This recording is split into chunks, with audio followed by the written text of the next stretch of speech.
Good afternoon, everybody. Minister, Honorable Minister Hathur, thank you for this opportunity to share our journey and in our journey some of the partnership which we have built with UK firms and UK organizations. I was just hearing John and Bala. John is a 130 years old organization, and Bala probably the DFID has started focusing on skill development last 10 years. Healthcare Sector Skills Council is 18 months old organization. So we started our journey in 2012 in August. But in our short journey of 18 months, I think there are significant achievements and milestones which we have achieved. And these milestones, when I look back and see that how we have done it and what made us to do this. Of course, industry participation in India is one thing which was very, very critical for us, and it really came forward and helped us in doing something. But beyond that, if I look at it, that there are organizations which are around, both in India and in UK, which extended their huge support in doing this.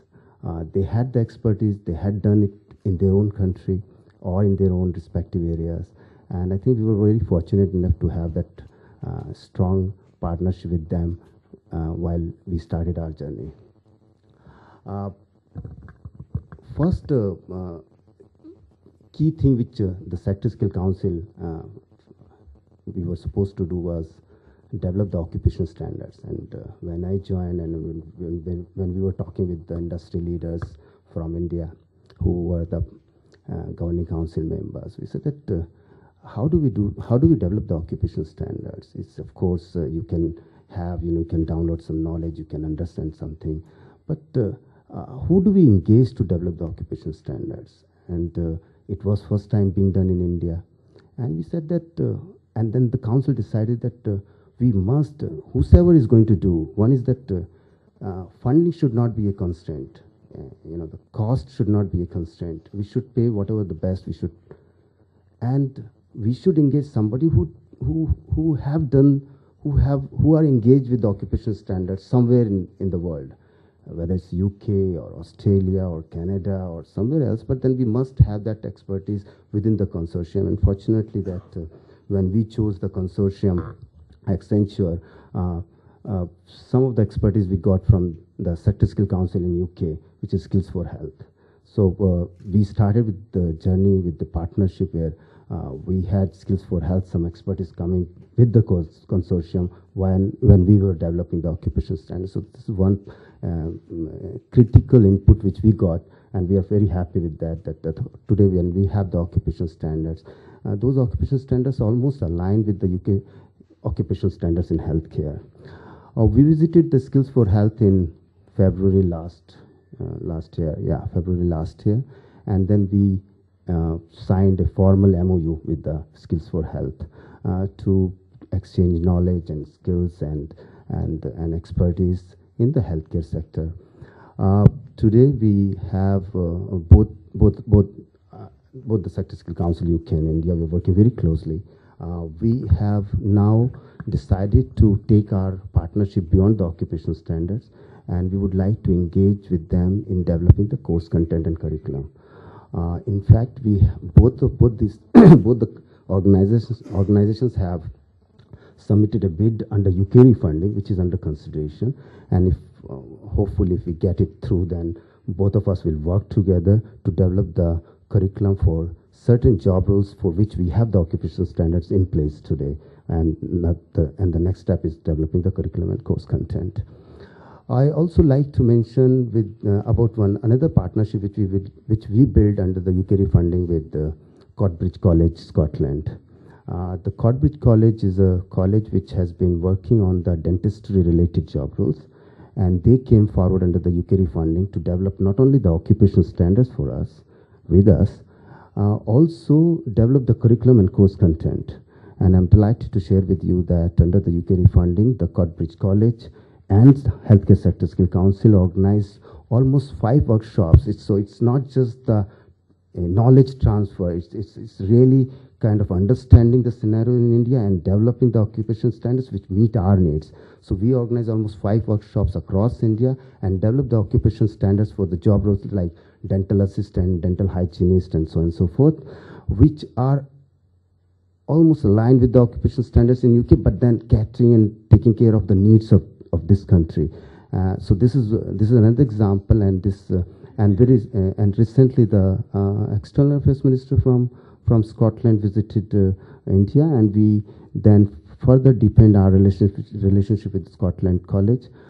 They have agreed, of course, under the partnership, they are developing the course content and curriculum. They have also agreed to join and do the assessment for us. So they will have a Indian firm in place which will do the assessment for dentistry related job roles. So this UK funding has now converted into a really business venture where both the countries will have partners working in the assessment. Third example, which John referred to when he was talking about the assessment. From the beginning itself, we were very keen to have some organization to do the assessment for us, which has been doing it and which has some relevant experience. And we zeroed down, and our council was very, kind of forceful that we must build the relation with City and Guild, which has the MOU and the business partnership with Manipal, which is a healthcare company here, to the assessment for us. And I'm delighted to share with you that our